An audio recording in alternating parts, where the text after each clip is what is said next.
My wife announced we should end our marriage before I lost my self-respect. Then left with a stranger I'd never met and boasted about it in a private chat group. I didn't challenge her, just acted swiftly. I filed for divorce, secured our finances, and sent her attorney a polite copy of the chat records. Within 72 hours, her entire plan unraveled, and her lawyer was the one desperately reaching out to me. I can still picture her face when she said it. No anger, no sorrow, just indifference. We should end this marriage before you lose your self-respect. It was a Sunday morning, and we were at the kitchen table, her coffee mug paused mid-air. So casual, as if she were suggesting we check out a new cafe. 8 years of marriage, gone in a single sentence. I asked the obvious question. Why? We're not the same anymore, she said, placing her mug precisely on the coaster. I need things you can't provide. She didn't clarify what those things were, and she didn't have to. The night before, while she was in the shower, a notification had flashed on her phone. A message from someone labeled T, with a dark heart emoji. Can't wait to see you again. Next weekend's too far away. I'd never snooped through her phone before. I'd never needed to. But that night, a cold certainty gripped me when she came home late from a girls' night, wearing a scent she hadn't worn when she left. After she dropped her bombshell and left for an urgent meeting, I did what any cybersecurity expert would. I secured our digital trail. Our router tracks every device connection. Our shared cloud retains deleted files for 30 days. Our home cameras store footage for 60. I'm not possessive by nature, never have been. But I'm meticulous. What I found wasn't shocking, just thorough. Location data showing her at a downtown hotel 6 times in the past month. Texts with her friend Sarah about T, and how to execute her exit plan. Calendar entries marked as errands that matched her phone's location at that hotel. Most incriminating was a private WhatsApp group with 3 friends, synced to our shared family tablet. A device she'd forgotten was linked to her account. For months, they'd been her cheerleaders as she described her fling with Theo, a yoga instructor from her gym, who was everything unlike dull, predictable Ethan. Does he suspect anything? One friend asked. Ethan's too buried in his tech work to notice, she replied, tossing in a laughing emoji. Besides, we hardly connect anymore. When the divorce is done, he'll probably just shrug and dive back into his code. Another gem. Theo says I can crash at his place once I file. His loft's tiny, but we won't need much room, lol. And the clincher, sent just days ago. Meeting with Lisa tomorrow. She crushed her brother's divorce and will do the same to Ethan. Lisa, her old college friend, now a divorce lawyer known for ruthless tactics against high-income spouses. I saved screenshots of it all, downloaded every file, then carefully left her phone untouched on her nightstand. That night, she came home late again, casually mentioning a weekend trip to visit her cousin. Her cousin lives across 3 states. Her phone's location sharing, which she never turned off, would likely show her at Theo's instead. I nodded, wished her well, and went back to my laptop. The next morning, I called in a favor from Alex, a former client and one of the city's best divorce attorneys. I shared the evidence. Good God, Ethan, he said after reviewing it. She's gearing up to ambush you next week. Lisa's strategy is to file for emergency support based on inflated claims, catching the husband off guard. So what's the plan? I asked. We file first, today, and we do it discreetly. While my wife was at her midday Pilates class, her phone's location showing that same hotel, I signed the papers in Alex's office. By 2 p.m., we'd filed for divorce citing infidelity, with all evidence neatly compiled as exhibits. Then came the critical step. Alex sent a brief, courteous email to Lisa. I represent Ethan Carter in his divorce from Julia Carter. Attached is our filing from today, along with a small sample of evidence regarding your client's extramarital conduct. The small sample included the WhatsApp chats where Julia named Lisa and outlined their strategy. That night, Julia came home unusually cheerful, saying she'd be tied up with a big project for the next few days. I nodded, wished her luck, and mentioned I'd be swamped with work too. While she slept, I secured our financials without crossing legal lines. I removed her access to my personal credit card, not our joint one, and transferred my latest paycheck, untouched by household expenses, to my personal account from before our marriage. I also updated passwords on our investment accounts to block any sudden withdrawals. All moves were cleared by Alex as legal in our state. The next morning, after she left for work, Alex texted. Lisa called. Wants to discuss options before formal service. Interesting. I smiled, went about my day, and waited. By noon, Julia's text started. Did you mess with the visa? It's declined. Why can't I log into the Fidelity account? Ethan, call me now. I replied only to the last. In meetings all day. What's up? No response. At 3:20 p.m., she called. I let it go to voicemail. Her message was curt, we need to talk. I'm coming home. I texted back, working late. Tomorrow's better. This bought me time to finalize my preparations. I packed a bag with essentials, moved it to my car, set up mail forwarding, and backed up all financial records. I spent the night at a hotel, ignoring her increasingly urgent texts. The next morning, Julia was served divorce papers at her office.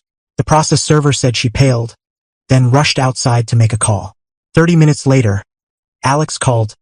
Lisa wants to meet. Says it's a misunderstanding and we can settle this amicably. What changed? I asked, already knowing. Apparently, Lisa didn't realize how thorough your evidence was. She's worried about ethical violations, given the documented strategy talks involving her. She's pushing for a fast, clean settlement. I thought about the years I'd poured into our marriage, the dreams we'd shared, the future I'd trusted. Tell her we'll meet tomorrow. No hurry.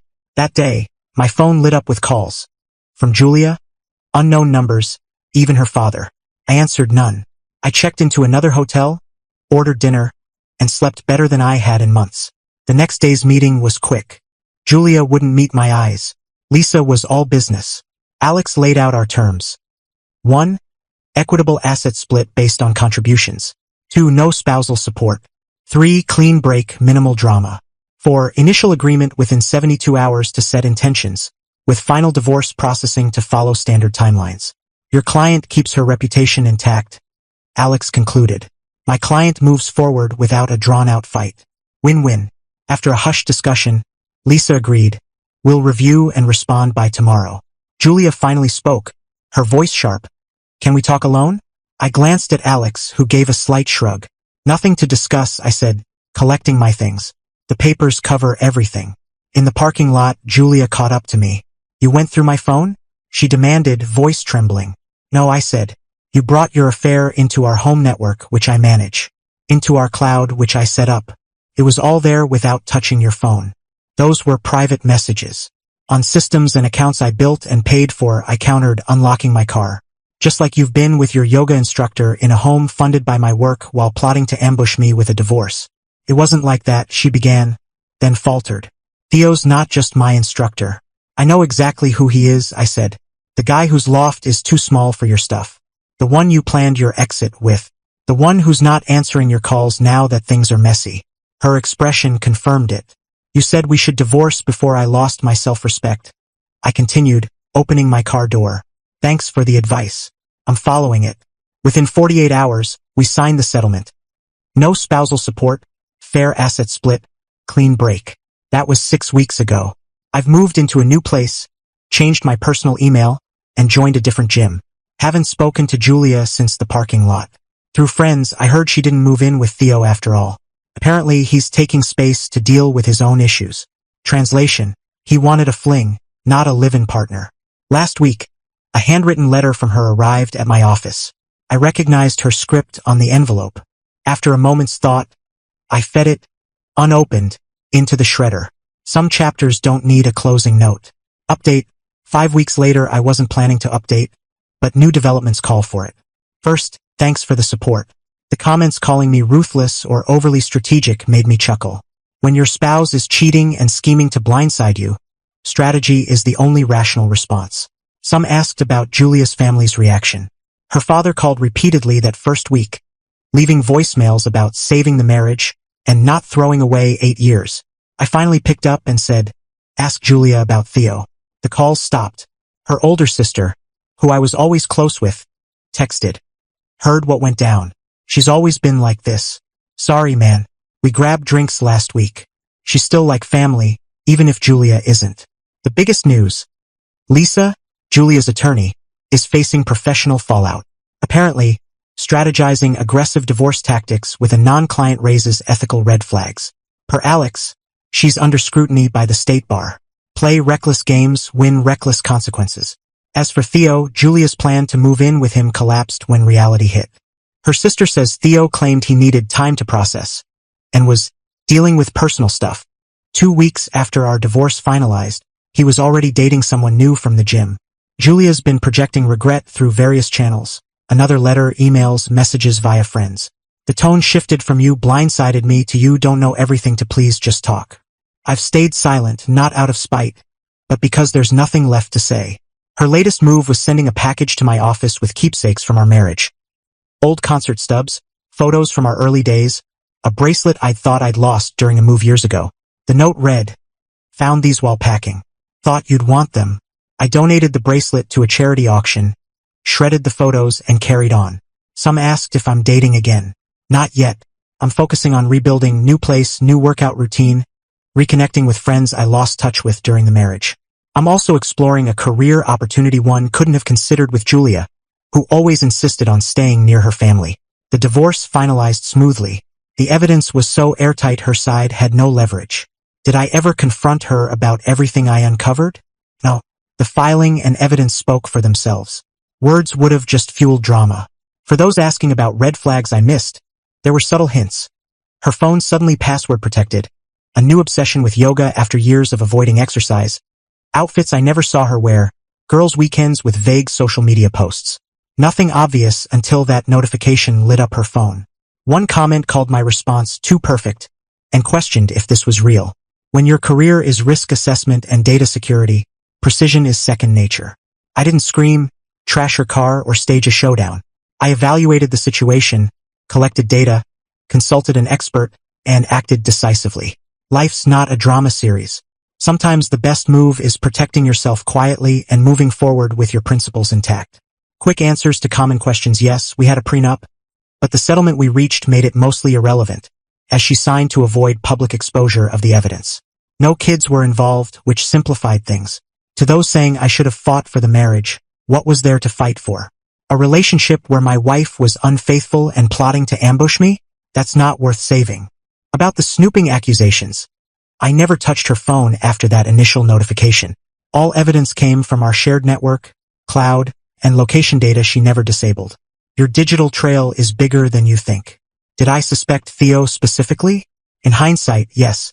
He texted her during dinners, always brushed off as gym questions or work stuff. She mentioned him too often, too casually. Classic signs I missed in the moment. Final takeaway: trust actions, not words. Julia said she loved me, but her behavior told a different story. I stayed silent in those final days, but my actions ensured I walked away with my security and self-respect intact. In the end, what we do matters more than what we say.